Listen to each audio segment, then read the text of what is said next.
Well, hello, you all. I am Erin Janelle Dickey, and I'm back with my co host. I've got my cousin and my elementary friend. Yes, Brian and I go back to elementary. So, you all, Tasha's having connection issues. So, hopefully, he'll pop in. We'll see if he pop in. But again, I'm Erin Janelle Dickey. Thank you all so much for joining Pop Investments. Today we're going to talk about generational reset. And so we're going to talk about that in a second. So go ahead and introduce you all. Daisha, Dasha. All right, I'm Dasha. Like Erin said, I'm her cousin. I am mid 40s. I am single, via divorce, two grown kids. Um, that's it. I like the way you put that single in there. She's letting y'all know any single guys, men, we have someone available, and it is my cousin, and she's beautiful. So just put that out there really quickly. All right, Brian. Really, she basically said, "Go ahead and slide to them DMs." No. How y'all doing, everybody? Brian back again. Love doing these. Father of three, sports dad, and educator. All right, you all. I am just trying to share this out really quickly. And those of y'all watching, please, please, please share this out. Okay. So today we're going to talk about generational wealth and basically the reset. So when I came up with this title, I was like, what questions do we go into when we talk about generational reset? And then I'm thinking, okay, so Brian is my childhood friend from Westtown Elementary. And then we've got my childhood cousin, Shonda. Okay. So I know about Shonda, you all. That's why I always mess up Daisha because I'm so used to saying Shonda. So we've grown up in an age where Shonda, you remember we would walk literally to a Pack-A-Sack. So Pack-A-Sack is a store in Edison, Georgia. We used to walk to it. And we walked a good distance to Pack-A-Sack.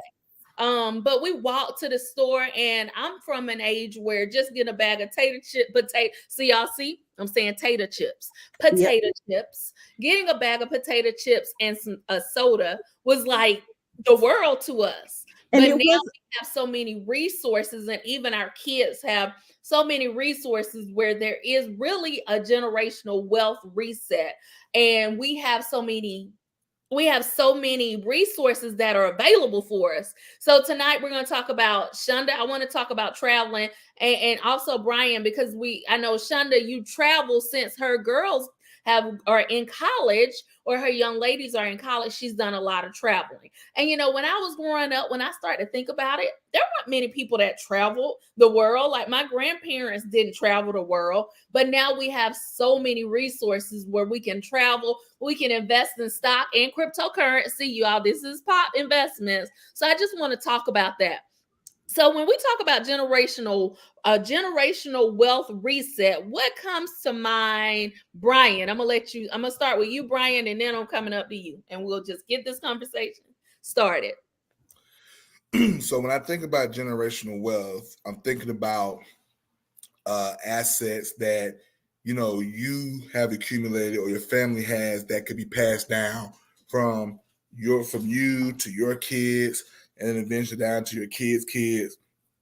Of course, we all talk about money as well, but it could be homes, real estate, property, businesses, stocks, and things like that that you could pass down from you to the next generation, the next generation after that, and it never ends. It keeps going. Matter of fact, um, you're hoping that the net worth actually gets bigger as it goes to one from one generation to the next, to kind of ease some financial burdens that or offset or try to mitigate potential financial burdens that generations after you might have to endure.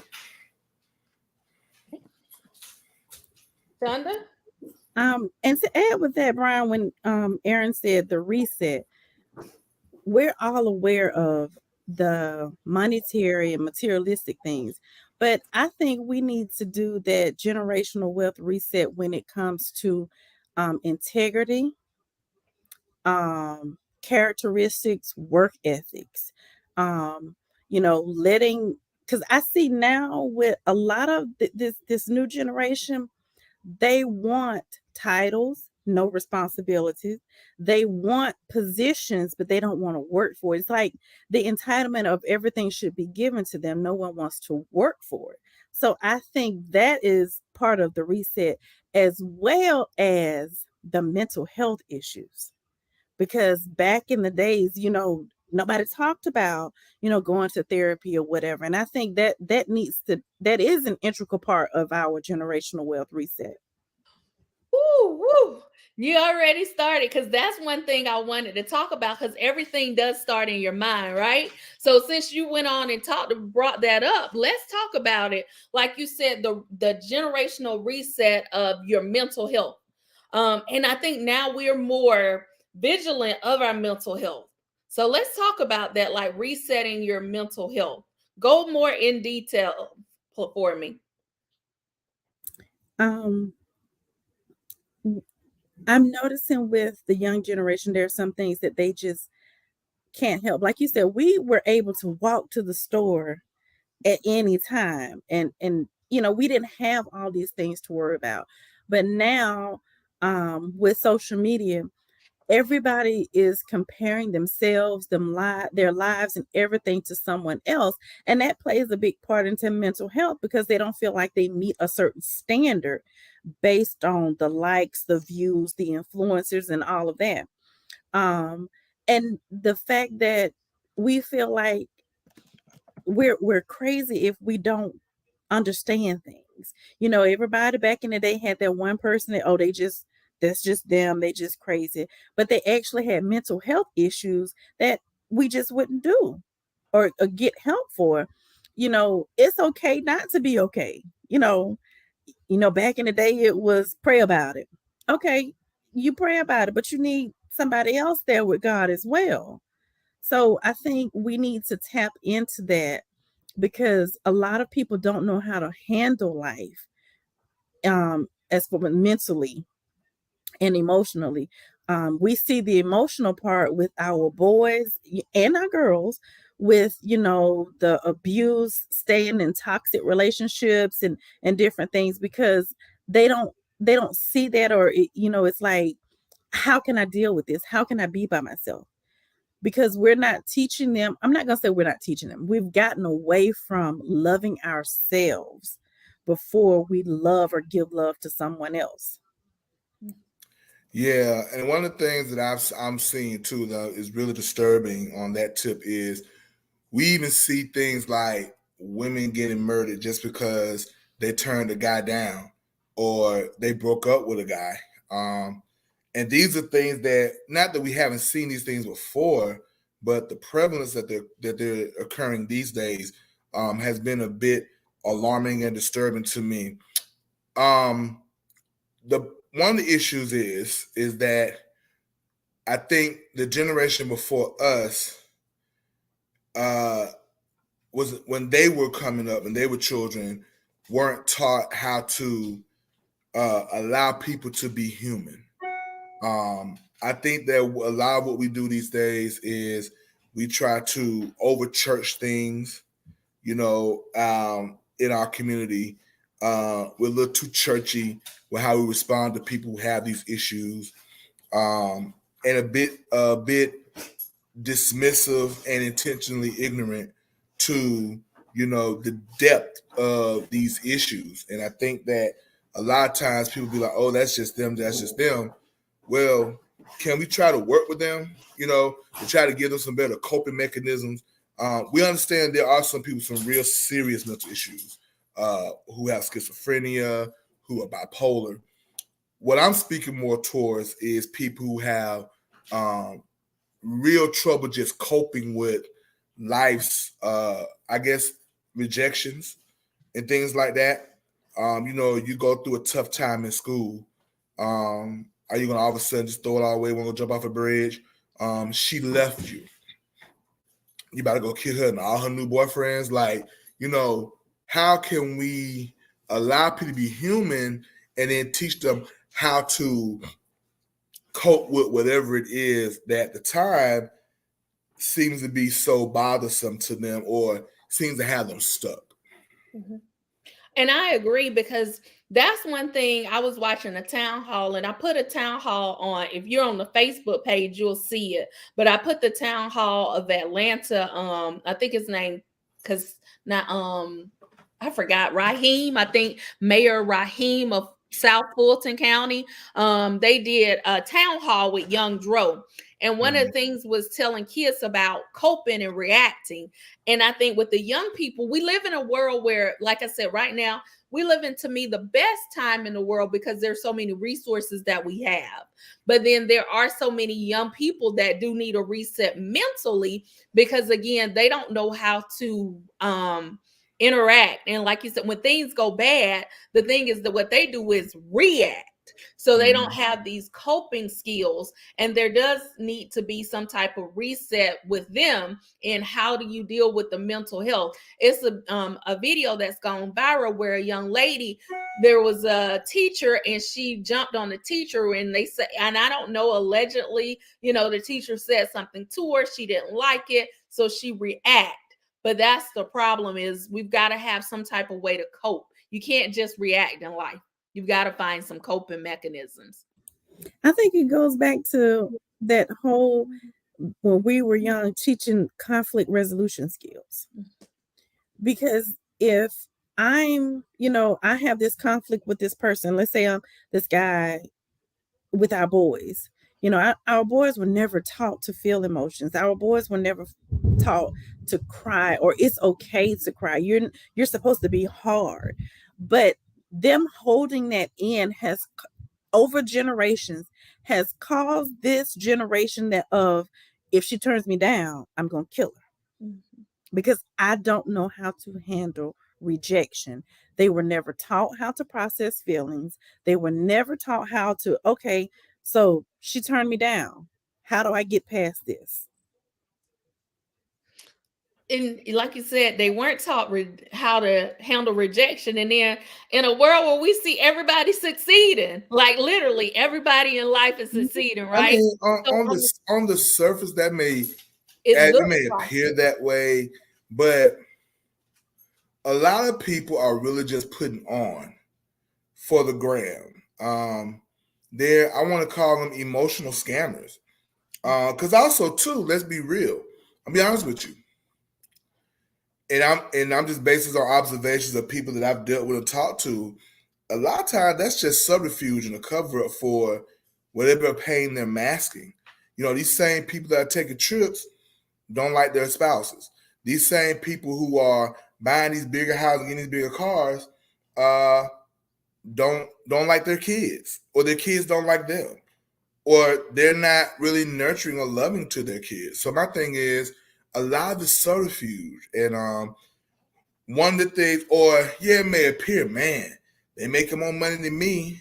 Are they? Because you don't really know what they're doing behind the scenes to maintain this facade. People are only going to put their best foot forward on social media.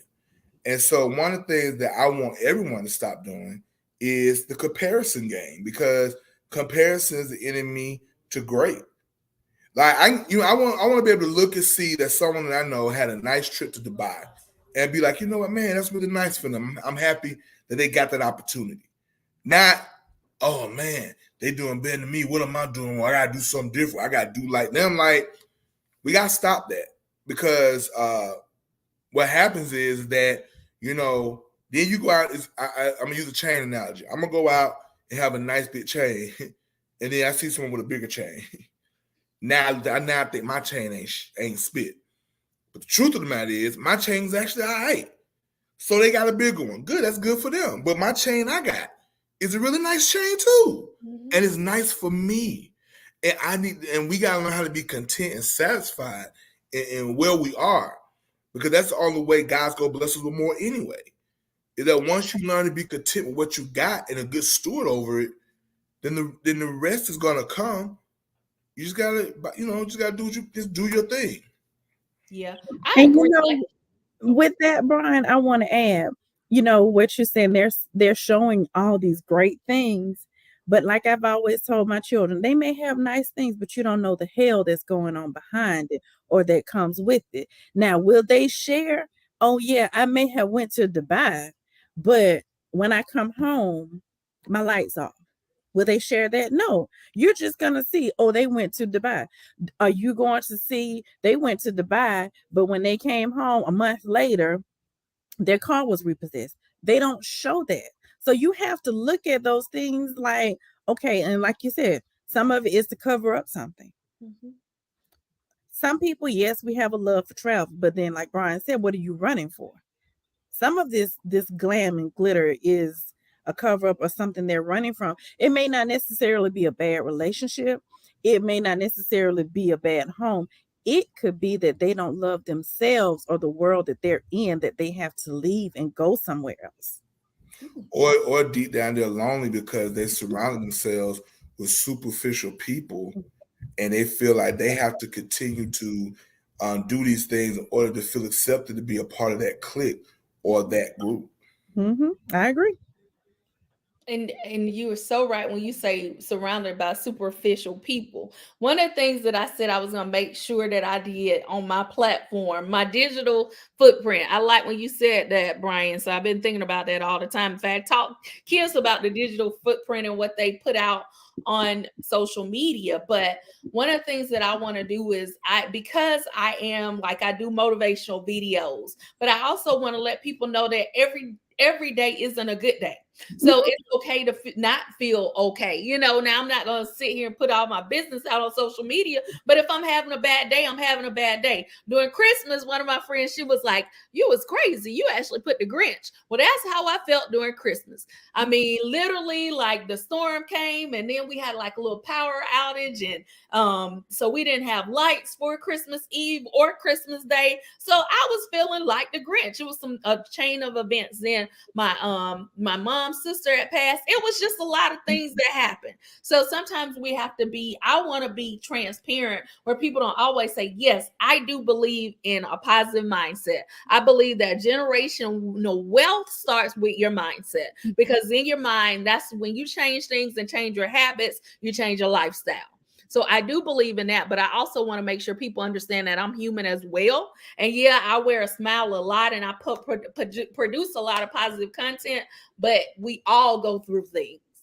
Yeah, and that's part of life. Because if for all those that are Christians and believers, the Bible says you're going to have bad days. Count it all joy. Count it all joy. And even with that, you can never expect to have a life where you have no downs, because those downs or those moments where you don't feel the best or you feel like you're not who you are, those are the moments that you find yourself, you develop your character, and you discover what it is and who it is that you want to be. That's right. I wouldn't take anything from my journey. That's what it was, a song, I think. I wouldn't take anything from my journey. And that's one thing that I wouldn't take anything from my journey. And you're right. And I'm gonna tell y'all, so I'm here in Henry County, and I'm not gonna lie. Every single person that I've been around, like from my son's friends and stuff, seemed like they had way more than me. I'm not gonna lie. Like, and I'm like, dang, I'm surrounded by all these people that have a lot. But at the same time, I'm so happy for my journey. I'm so happy for raising my Nicholas. I'm so happy for like the things that I've done, and just living life on my own terms and being happy with who I am. And there's more to come. Literally, there's more to come, because like I said, it starts in the mind. And Lord have mercy, do I have ideas galore, when I'm writing and everything. So it starts in the mind and things will happen. But you do have to run your own race and you have to love your life. So I would like to quote, you brought scripture into it, Daisha. So I actually made this post January of 2010. It's John 16:33. These things I have spoken unto you, that in me ye might have peace. In the world ye shall have tribulation, but be of good cheer. I have overcome the world. Peace is not the absence of a storm. Rather, it's indicative of the tranquility the Father gives you in the midst of whatever surrounds you, that gives the blessed assurance that everything will be okay. And I think that once I really wrapped my head around that, life became a lot easier for me. And so that I just wanted to share that since you talked about the scripture, and I remember I posted about that a little bit over 13 years ago. And so I just wanted to share that.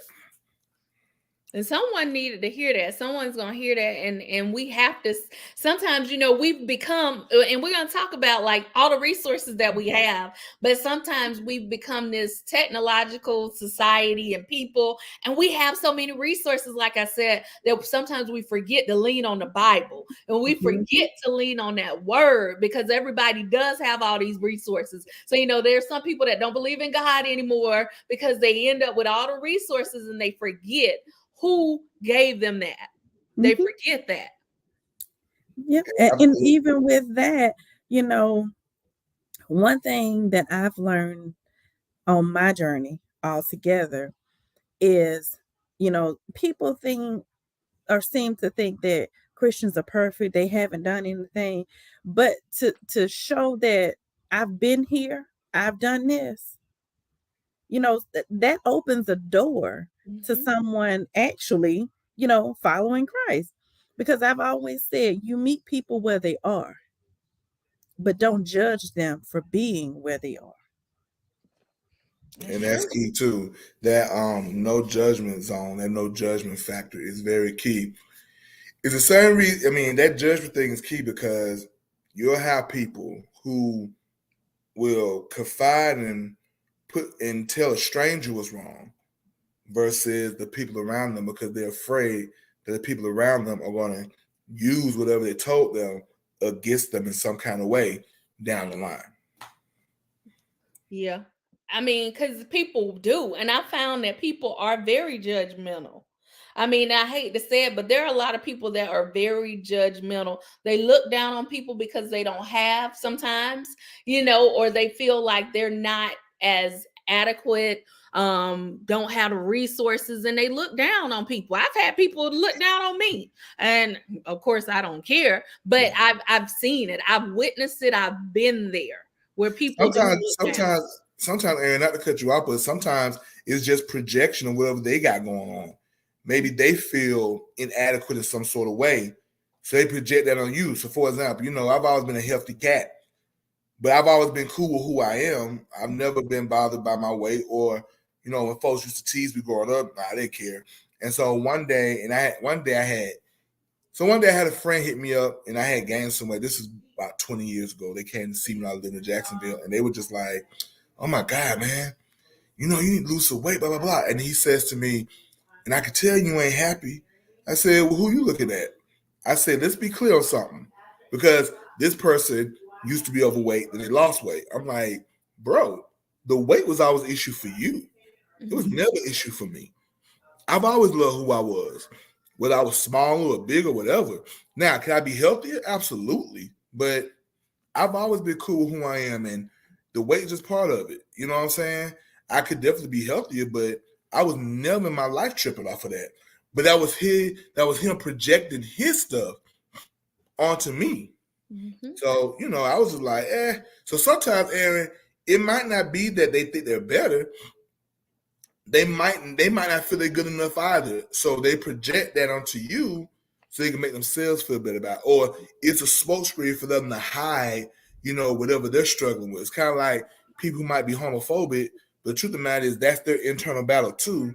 But they feel like if they tease and persecute other people who, are homosexual, then no one will be able to see that they're homosexual too. Yeah. And it could be also that judgmental piece could also be intimidation, and even with that, that's why I think that the therapy and talking to someone, because like you said, Brian, they will talk to strangers, and that could be a safe space. And we're not teaching our children about having a safe space outside of us. And they need it. They really need it because those emotions are bottled up, and the kids have experienced so much. Like even with the young man who we see now, the whole case with the officers, they're seeing that mentally. And I always tell my son, don't watch that. I don't want him watching that kind of stuff because mentally that does something to you. And that's what people don't understand. This generation, we've talked about this, I think, in the first segment, where you got this generation that are watching people get killed online, and mentally it's doing something to this generation. And that's the reset that they need also, is like you say, mentally, they need a reset. It's certain things that you don't need to watch, certain things you don't need to consume because you think it's not going to bother you, but it is. Internally, it is. Agreed. Yeah. So I want to talk something about, okay, so we talked about mindset, but let's talk about also focusing. One of the things that we have now, which is great, is a lot of people are traveling. And a lot of people do travel. And I always say, if you don't know how to travel, or sometimes you might have to ask a question, well, how do you travel so much? So like I would say, for instance, my cousin, she's traveling. That is one of her goals. She mentioned that a while ago. That is one of the things that she wanted to do. Once her children graduated, she wanted to travel. So talk about that and why that's so important to you. Because now it's readily available for us to travel the world. Like I said, my grandparents didn't travel the world. It was just something I wanted to do, to experience different cultures. Believe it or not, my children started traveling at 8 and 9 years old. They had passports at that time. So they would go, and it was like, okay, they're experiencing things, with their dad and grandparents. I want to experience it too. And then it's just like, it's a different world. You get to see things, you get to meet people. It's just, it gives sense of, I want to go here. You see all these places, but to actually go and take in something, it's a different feeling than just, oh, I'm looking at pictures of St. Martin. Oh, that's pretty water. But to go experience the life on the island, it brings something totally different to you. And even like here in the States, there's a place in Georgia, Sapelo Island, I absolutely love. I visit that place at least once a year. I remember you mentioned that. It is the last island that is still inhabited by direct descendants of slaves that were taken to that island.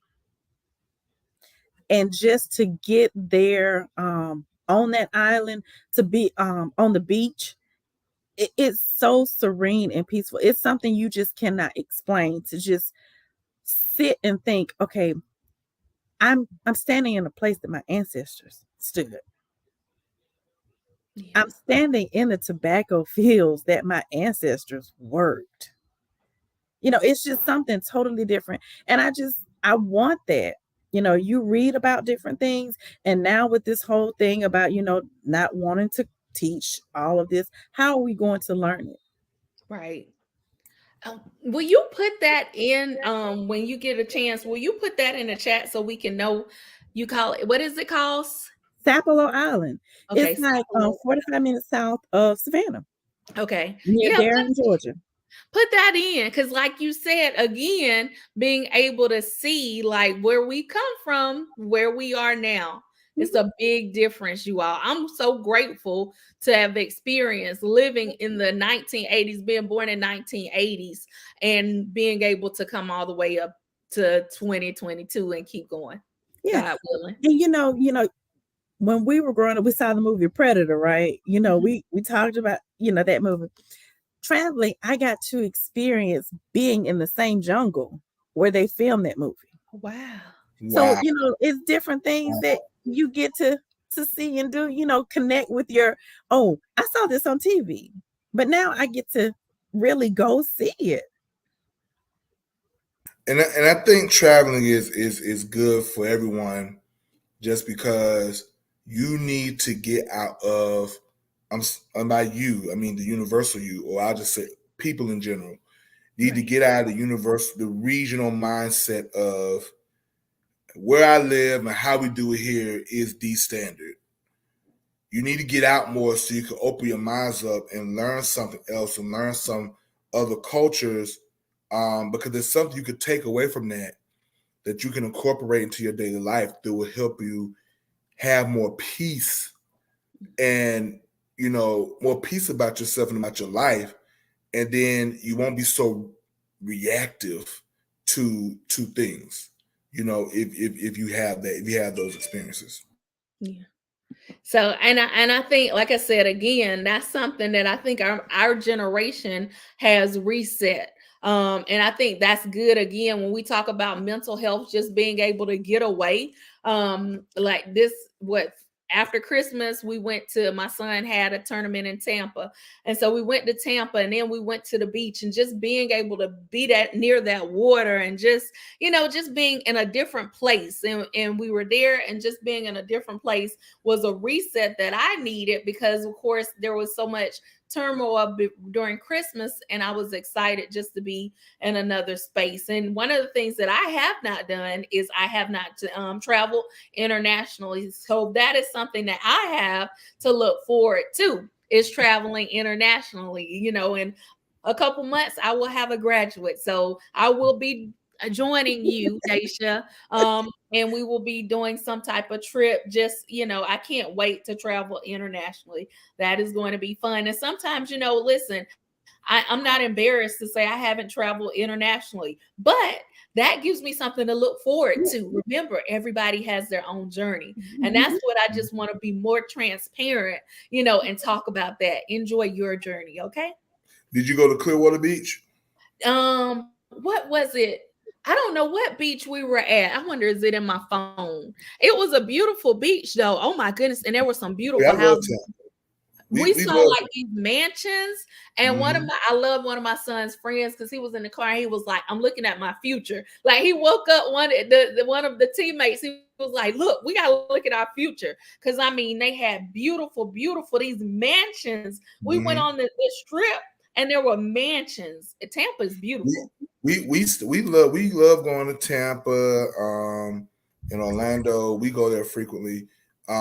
We were down there in Tampa one year, and we stayed at Airbnb. It was a nice neighborhood that was about 10 minutes from Busch Gardens. Mm-hmm. When I tell you, the houses in the neighborhood were laid, and it was on some water. So there was some like swamp water in the background, but it was beautiful yard, beautiful screen-in porch and all this and that. Beautiful home. Like, it was, Tampa got some nice spots down there. I see. That was when you said one of Nick's friends was like, this is my future. Traveling also lets them know that they don't have to stay here. Right. There's so much more. There are so many of us that are living abroad and working in different countries that they don't even see that as an option for them. Yeah, right. That's true. Yeah. And that's one thing I wanted to say too, Shonda. I'm glad you said that, because we have so many options now, like literally to make money. And like one of the things I do, y'all, for those of y'all that don't know, I'm a teacher, but my passion, my dream is to be in the movies, literally.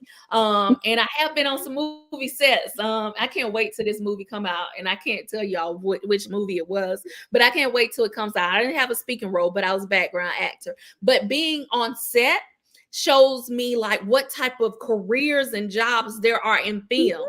And there are people making money that is like, they're making money. There are Black people that are producers. There are electricians. They are showrunners. Like, you are seeing these people behind set, and it's not just the actors, okay, and actresses. It's people behind, from electricians to cameramen that are doing some amazing work. And that's why I said we have an opportunity to make money in so many ways now. Yeah. And that's key too. And that's something that I think that's one of the reasons why I'm in CTAE. It's kind of open up these kids' eyes to different careers that maybe had I known about, I would have gone in that direction versus, the stuff that they promoted to us growing up. But it's all about exposure. you know, my youngest son, I'm going to try to expose him to video game design because he's so into it. So I'm like, okay, you into this, right? Well, let's not just be a consumer. Let's be a creator. Things like that me and his mom are trying to, instill in him or whatever. But I'm like, as I'm teaching this stuff, I'm sitting there like, dang, I kind of got the short end of the stick when it came to exposure to the different types of careers out there to make this money. And one of the things, one of the things that I try to teach my kids, they switch my curriculum over, but I'm still finding to put this back in here.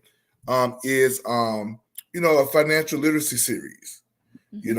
I was doing that when I was teaching career development and business ed. Now I'm teaching computer science. I got approached a little more nuanced, a little differently, but that's one of the things I really did. I had people from banks come in and play these games with the kids and talk about different things like bonds and stocks and credit, how it's determined, the scores they use, and passive income, and recurring income, assets and liabilities. So, which a lot of the kids really, really enjoyed. And so that's something that I do think that we are doing a better job of in our generation, is exposing the kids to all different types of careers. And that is with Brian, what you said about teaching them that it's life skills. I think that is the most important thing when it comes to this reset, generational wealth reset, because you'll be amazed at just general life things: cooking, cleaning, maintaining a house, bank accounts, learning about credit. I have met people that don't even know how to address an envelope, send packages. I mean, those are the things that, I really think there needs to be a class taught every year of life skills.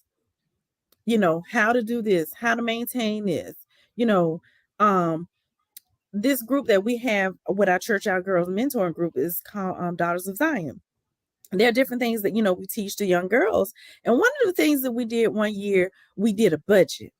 They got to pick a career that they wanted to do, what kind of house they wanted to have. And, we broke down how much it was going to cost. And you'll be surprised that they didn't know things that they didn't know they needed, was like insurance on your house, insurance on your car, life insurance, different things like that. So I think the life skill class, or not even a class, just start teaching and learning about those things, would be a major part of the reset.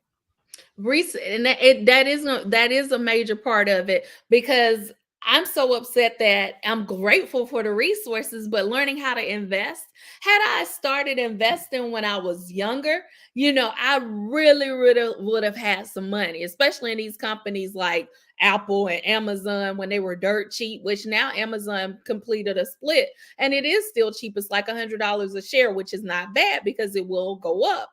But not financial advice. I'm not your financial advisor, but we do need those resources, that financial literacy. And that's what kids will say all the time. And Brian, I'm with you. I teach CTAE classes as well. And when I left Southern Crescent Technical College, I left teaching GED classes to teach a class called Career Awareness. And I was so excited because that was my baby. And when I was leaving, I would laugh. People would be like, "What are you doing?"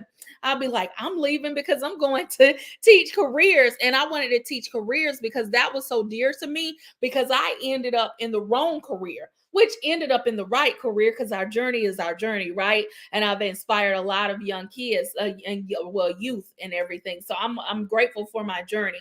But had I not, if I would have really went into that career pathway that I wanted to go into, I would really be doing some of the things that I love. And, I love motivating. I love teaching. That became a part of me, but it's still I still have more passion. So I love CTAE, and you're right. Like teaching our finances, that is important. That's what's going to set us and change the generational. That's what's going to be the generational reset. When we learn that we need to have insurance, life insurance, and when we can have our family Daisha, we have our family come together and we say, who are the oldest members? Hey, we need to go ahead and get some life insurance on these family members. If we can do that and no one gets offended, because that's how people gain money.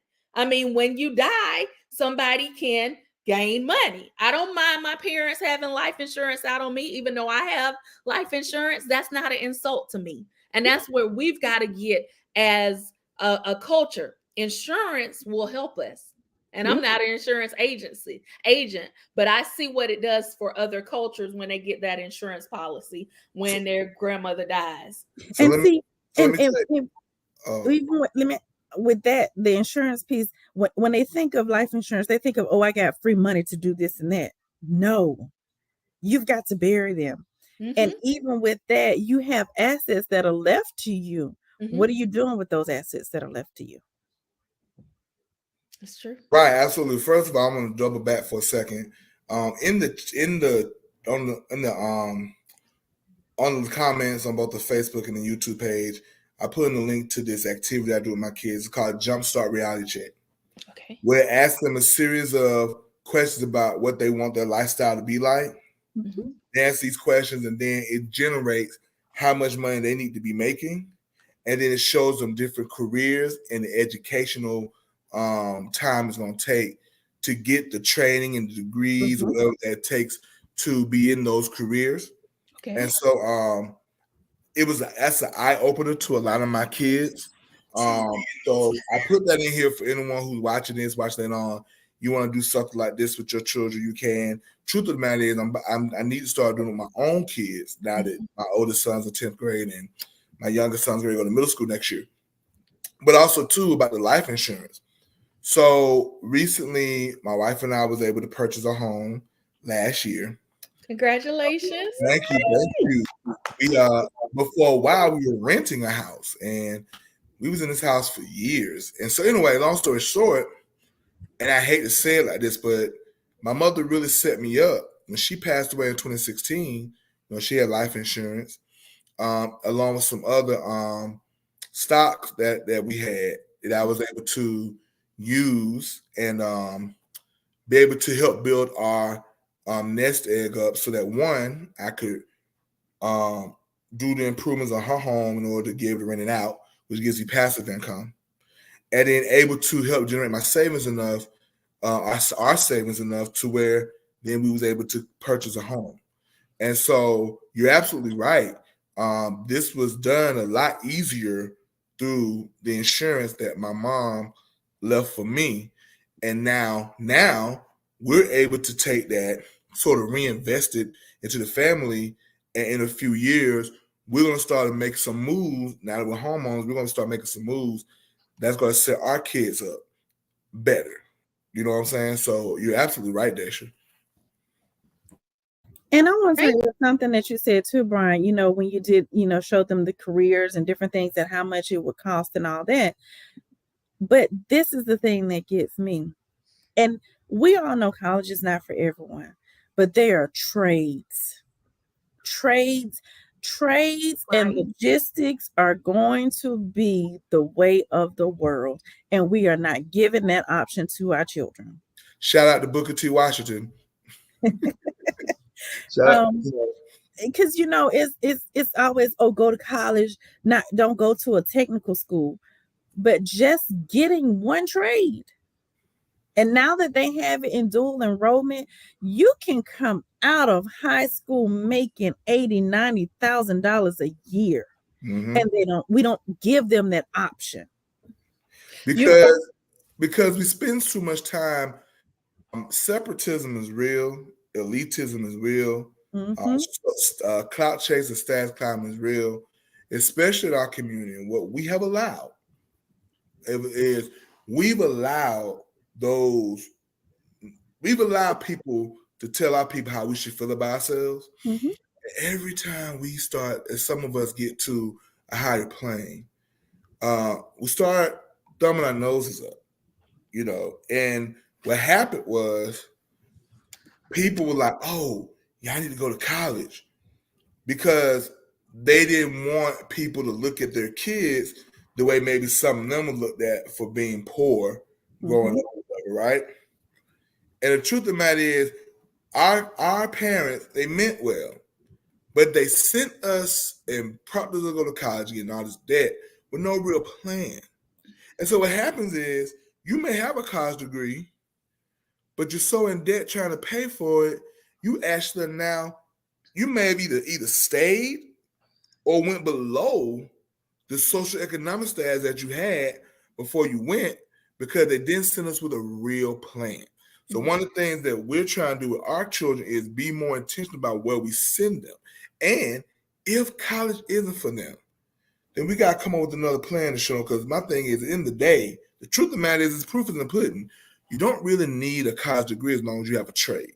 Mhm. As long as you have a trade, you're going to make money. As long as you can hot wire, long as you can do some type of computer programming or coding or things like that, or weld, or be able to cut hair or whatever, or drive trucks. Like, shoot, CDL school is only 8 weeks.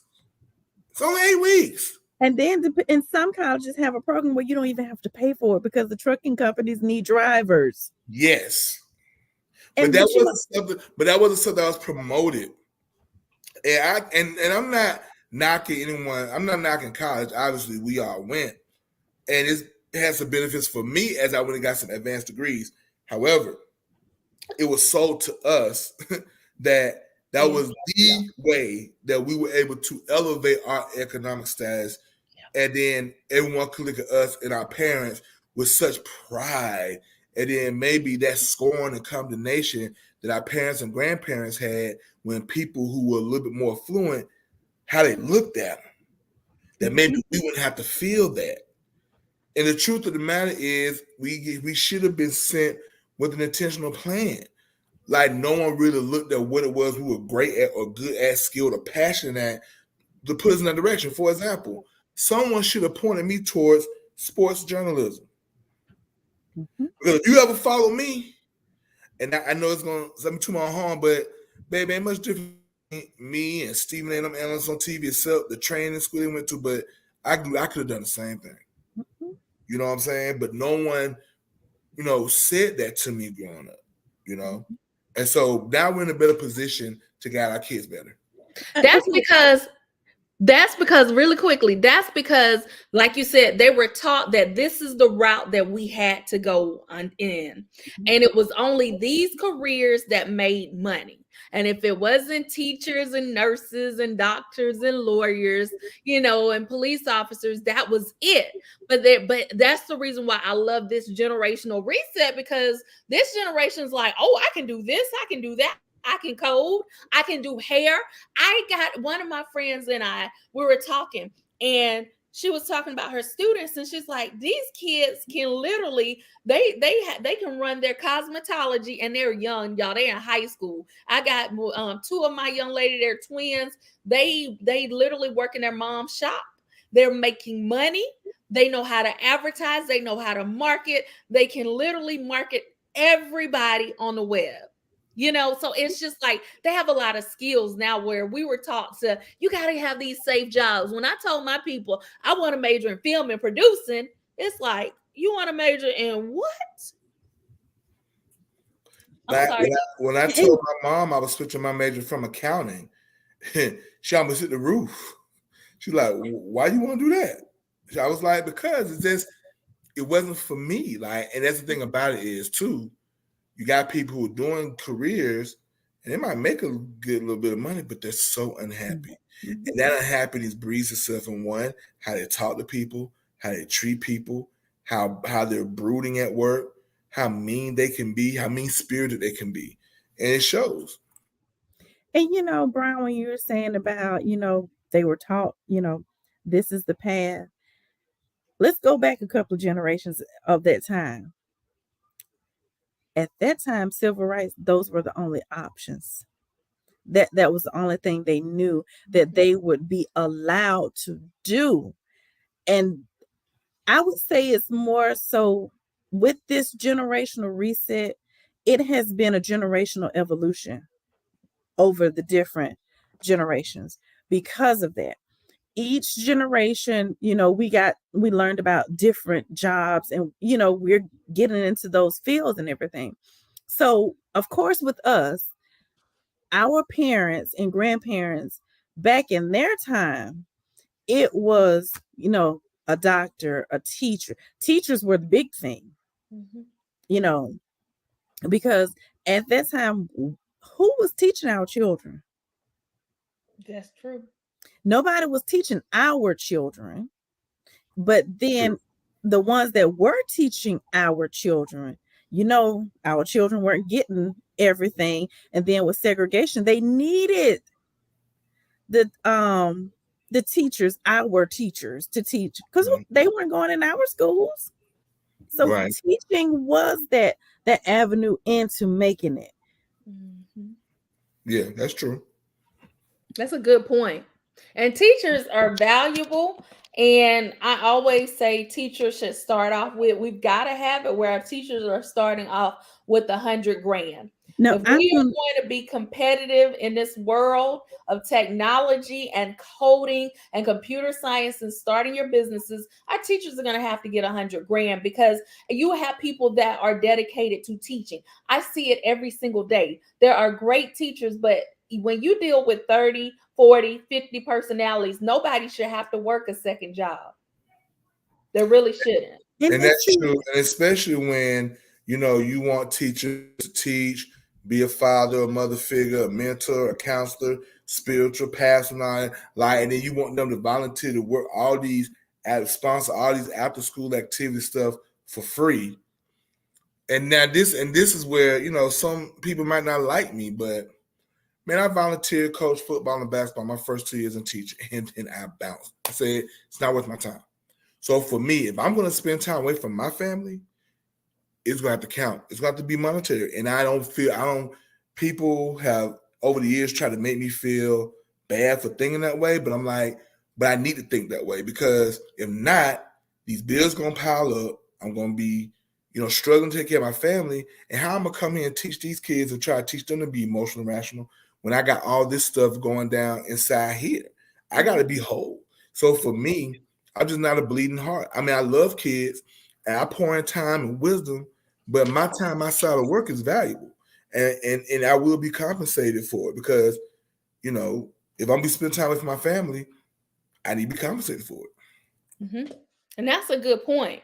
And like I said, and it's a lot of people that are leaving teaching profession because of that. Because like you say, you teaching, you got to be whole. You can't be worried about my bills need to be paid. I got to do this. I need to do that. Who wants to deal with that when you can be in another career that you will be making way more money? But shout out to my teachers, because I love my teachers, and I specifically love CTAE. And if you wonder what CTAE stands for, Career Technical Agricultural Education. So both Brian and I are CTAE teachers, and we promote careers. And I actually teach the students that want to be teachers, future teachers. And I tell them that they matter. And one thing that Ms. Dickey will do is advocate for teachers to make more money, because there are great people out there, because they're the ones that produce all these other careers. And so they should be getting paid. Teachers need to be getting paid. But we live in a world where I'm excited about the opportunities, because even for teachers, you got a lot of side hustles. And let me tell you something. I've been in CTAE now 4 years. The first 12 years, I was a math teacher. And I don't understand why I didn't come over to CTAE earlier. I have had a career rejuvenation since I've come over on this side. And you can talk to anyone who knows me now. Now that my first 7, 8 years in teaching, I loved it. I enjoyed teaching math. But then it just wasn't fulfilling or joyful anymore with all the mandates that he kept pushing down. And I'm like, well, if I'm going to be, stressed like this, I need to be teaching something that I feel like the kids can use now. And so that's when I'm like, well, dude, go over to CTAE. I said, you know what? I will. And I did. And it's been the best career decision I have made in my life. And now I'm able to come, because now the real world experience I had being a retail manager, being a budget director at Albany State, I can bring these experiences. And when I briefly sold life insurance, I can bring these tangible experiences into my classroom that the students can draw from. So, it's not even work anymore, to be honest with you. Yeah. And that, like, careers, like exploring careers. And I've taught a variety of CTAE classes I've taught business, I've taught careers. Now I'm teaching as a profession. And I've also taught invention and innovation. I end up with the engineering classes, y'all, and I'm not an engineer.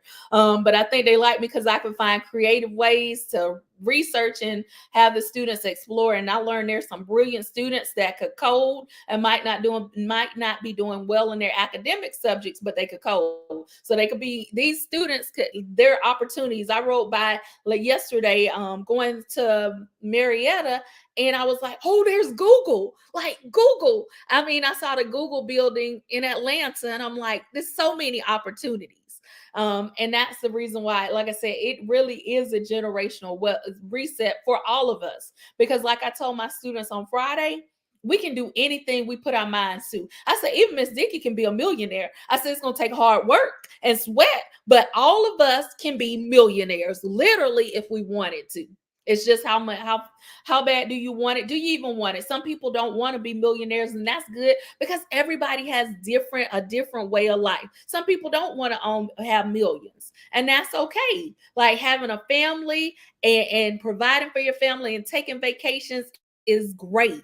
God put us in here to enjoy our lives. So we all have our own different journey. So wealth in one person's mindset might be $1 million or $1 billion. And another person's mindset, it might be, hey, I just need to make maybe 70 grand. It depends on the person, your mindset and your wealth. So speaking of CTAE, right? I just noticed that Carla Hawkins back in Albany has started a CTAE advisory board for Dougherty County, and one of the people on the board is our old classmate from Westtown, which is my classmate from Morrow and Albany State as well, but Rashonda Muldrow. And so they're starting a pipeline for young people who want to go into real estate as a career. And I think that is magnificent and wonderful, because if you're already a go-getter and you good with numbers and you got to get the gap, why waste 4 years in college when you can go ahead, go through the training, get your certification, and go ahead and start, start pushing these homes and start building your wealth that way. Then you'll be able to purchase some real estate. And now you're really going to be able to be in a good position to generate wealth for you and your family. So I thought it was a great idea. I saw that on Carla and Rashonda's page, and I was like, great. And these are people that we went to school with who are doing this.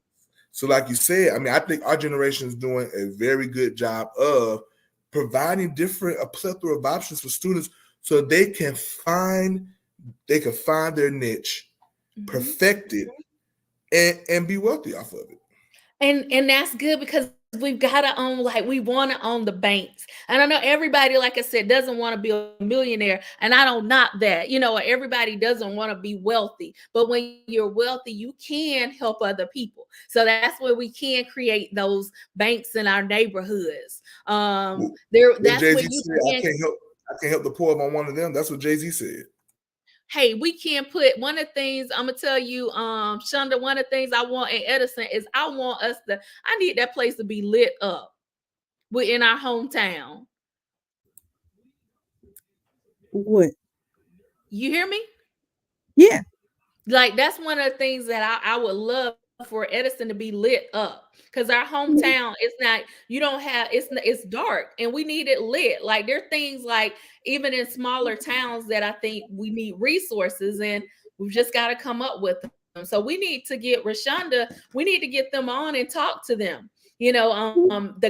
The guys from Techie, have y'all seen, it's called Techie Homes, I think, and they have built this small home, this tiny home community here.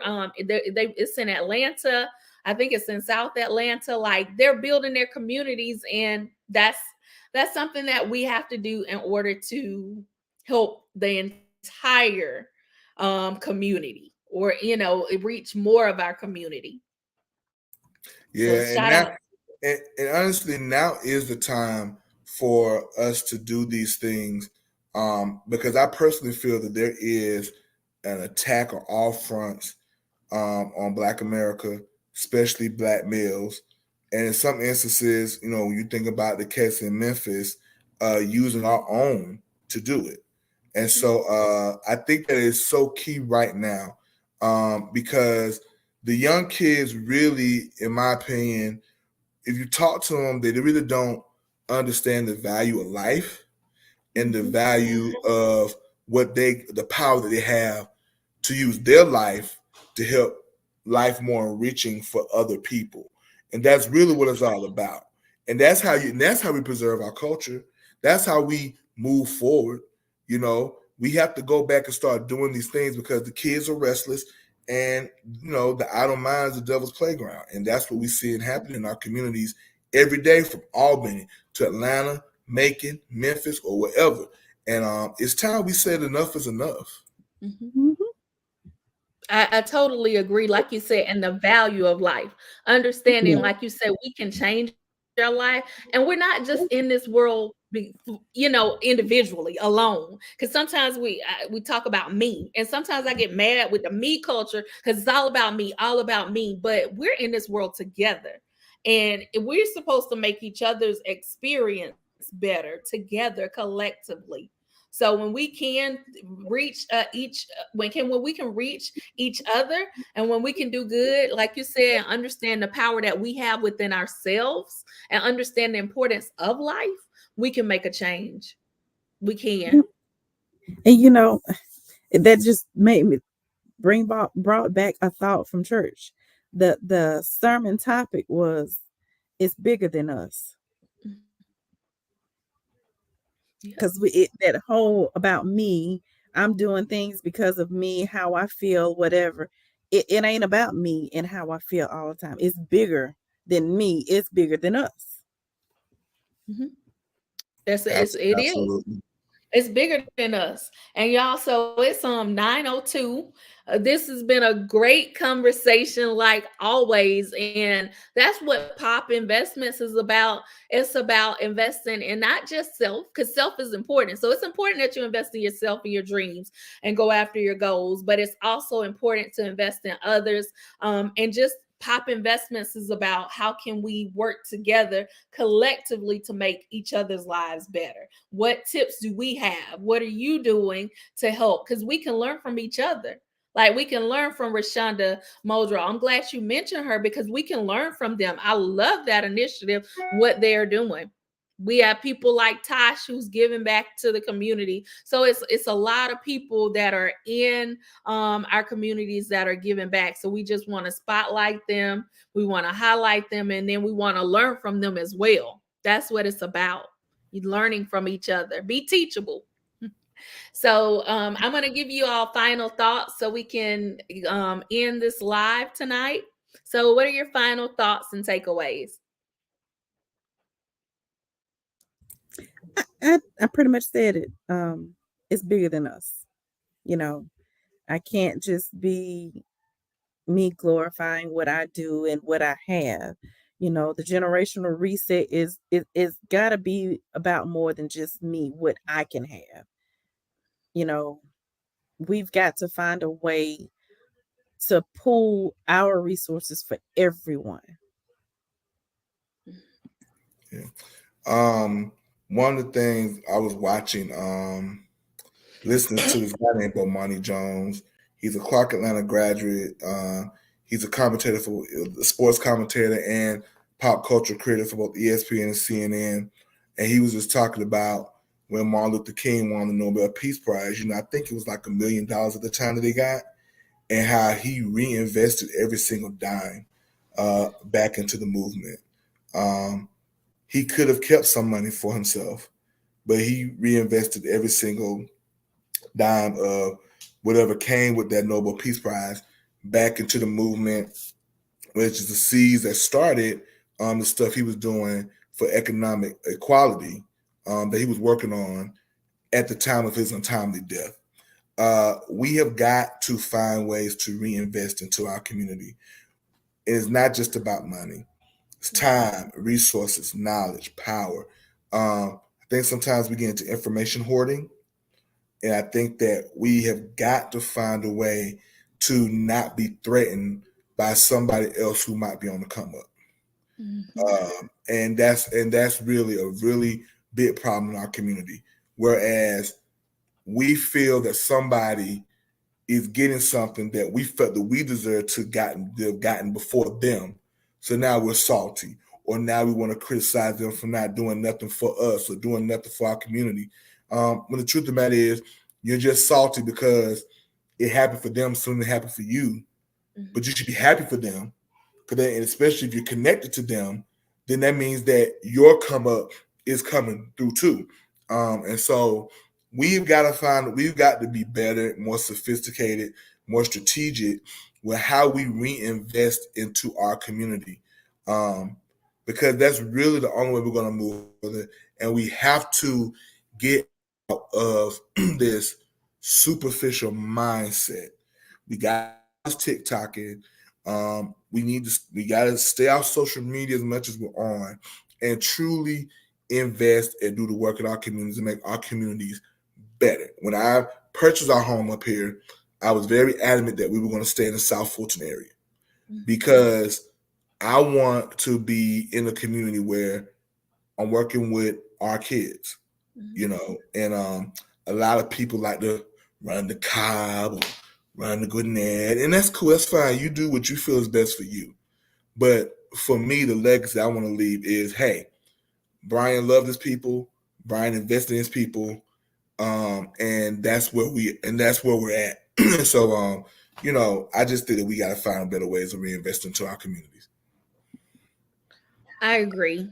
I think we got to find better ways. And then we've also got to, like you say, work together. Working together, you can get a lot more done together than you can individually. And that's what we've got to learn how to do, is to work together so that we can do a lot for our community. Like you say, don't be envious or jealous. Hey, how did you do that? That's what you want to ask. Hey, how did you do that? Or how can I help you? Or how can we work together?